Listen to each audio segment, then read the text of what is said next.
2024లో ఇండస్ట్రీని కుదిపేసిన కేసులెన్నో. సంధ్యా థియేటర్ ఘటనలో బన్నీ అరెస్ట్, విడుదల. జానీ మాస్టర్ పై లైంగిక వేధింపుల కేసు. మోహన్ బాబు కుటుంబంలో గొడవలు. నాగార్జున ఎన్ కన్వెన్షన్ సెంటర్ కూల్చివేత. రామ్ గోపాల్ వర్మపై ప్రకాశం, గుంటూరులో కేసులు. రచ్చరచ్చైన రాజ్ తరుణ్, లావణ్య గొడవ.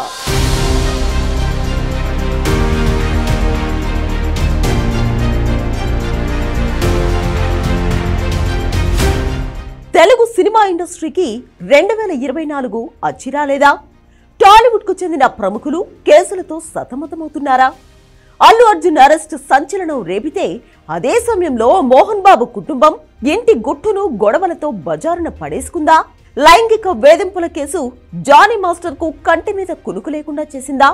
ఎన్ కన్వెన్షన్ సెంటర్ ను కూల్చివేసి నాగార్జునకు ప్రభుత్వం షాక్ ఇచ్చిందా? దర్శకుడు రామ్ గోపాల్ వర్మకు వరుస కేసులతో ఏపీ పోలీసులు భయపెట్టేశారా? తెలుగు సినిమా పరిశ్రమకు ఈ ఏడాది అన్ని అపశకునాలే జరిగాయి. సంవత్సరం మొదటి 6 నెలలు బాగానే గడిచిందని అందరూ హ్యాపీగా ఫీల్ అయ్యారు. వచ్చే 6 నెలలు కూడా ఇలాగే సాగిపోవాలని ఇండస్ట్రీ మొత్తం కోరుకుంది. అయితే దేవుడు మరొకటి తలిచాడు. ఒకదాని తర్వాత మరొకటి ఇండస్ట్రీకి వరుస షాకులు తగిలాయి. ఒకదాని నుంచి తేరుకునే లోపే మరొక వ్యవహారం వెంటాడింది. ఒకటా రెండా? 2024లో ఎన్నో ఎదురు దెబ్బలు తగిలాయి. నటుడు రాజ్ తరుణ్, లావణ్య ప్రేమ వ్యవహారం టాలీవుడ్ లో పెద్ద దుమారమే రేపింది. రాజ్ తరుణ్ తనకు కావాలంటూ ఏకంగా ముంబైకి వెళ్లి రచ్చ చేసింది లావణ్య. అటు రాజ్ తరుణ్, ఇటు లావణ్య పరస్పర కేసులు పెట్టుకున్నారు. రాజ్ తరుణ్, లావణ్య వ్యవహారం మరిచిపోకముందే జానీ మాస్టర్ పై తన వద్ద అసిస్టెంట్ గా పనిచేసిన లేడీ కొరియోగ్రాఫర్ కేసు పెట్టింది. కొరియోగ్రఫీలో భాగంగా ముంబైకి వెళ్లినప్పుడు తనను జానీ మాస్టర్ లైంగికంగా వేధించాడని ఫిర్యాదులో పేర్కొంది. ఈ కేసులో జానీ మాస్టర్ 36 రోజుల పాటు జైల్లో గడిపాడు. కొంతకాలం క్రితం విడుదలయ్యాడు. మరోవైపు దర్శకుడు రామ్ గోపాల్ వర్మపై ఏపీ పోలీసులు వరుస కేసులతో వణుకు పుట్టించారు. దెబ్బకు రామ్ గోపాల్ వర్మ అండర్ గ్రౌండ్ లోకి వెళ్లాల్సి వచ్చింది.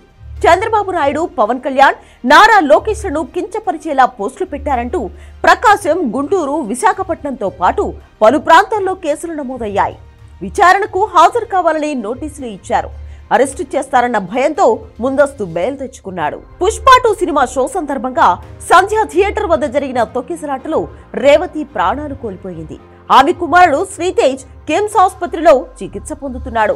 రేవతి మరణానికి అల్లు అర్జున్ కారణమంటూ చిక్కడపల్లి పోలీసులు కేసు పెట్టారు. అల్లు అర్జున్ తో పాటు థియేటర్ యజమాని మరికొందరిపైన కేసు పెట్టారు. ఈ వ్యవహారంలో అల్లు అర్జున్ పోలీసులు అరెస్ట్ చేసి చంచల్గూడ జైలుకు తరలించారు.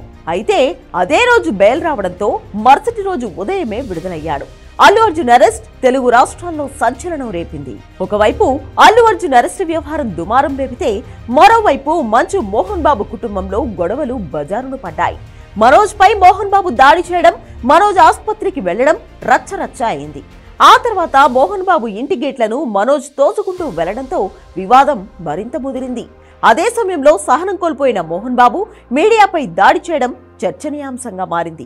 మోహన్ బాబు, విష్ణులతో ప్రాణహాని ఉందని మనోజ్ కేసులు పెడితే, మనోజ్ పై మోహన్ బాబు కేసు పెట్టారు. ఈ వ్యవహారంలో Mohan Babu, విష్ణులు personal weapons police station లో సరెండర్ చేశారు.